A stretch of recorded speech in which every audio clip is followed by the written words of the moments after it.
ଏ ଜଗା କହିଲୁ, ଯାଉ ଯାଉ ପାଦ କାହିଁକି ଥକିଲା? ପୁଣି କେଉଁ ଭକ୍ତ ସାଲେବେଗ କି ତୋତେ ପଛରୁ ଡାକିଲା?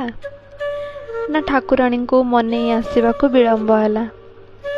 ଜାଣିଛୁ, ତୁ ଥକିଗଲୁ ସିନା, ହେଲେ ଏ ରଥ ପଥ ପୁଣି ତ ଭକ୍ତ। ଆଖିରୁ କେତେ ଲୁହ ଝରିଲା। ପୁଣି ତେଣେ ମାଉସୀ ମା ରାତି ସାରା ଚାହିଁ ଚାହିଁ ପୁଅ ଆସିବା ବାଟକୁ ଜଗି ବସି ତାର ରାତି ପାହିଲା।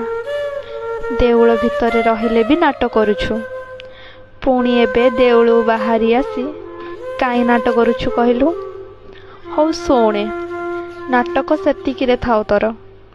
ମାଉସୀ ମା ଅନେଇ ବସିଛି, ପୋଡ଼ପିଠା ତେଣେ ବାସି ହେଲାଣି, ଆଉ ନାଟ କରେନା। ଯାଇ ବିନା କପଟ ଛନ୍ଦରେ ଖାଇଦେ। କ'ଣ 2 ମୁଠା ଖେଚୁଡ଼ି ଖାଇ ଆସିଥିଲୁ ଯେ ପୁଣି ଜ୍ୱରରେ ପାଟି ସ୍ୱାଦହୀନ ହୋଇଯାଇଥିବ।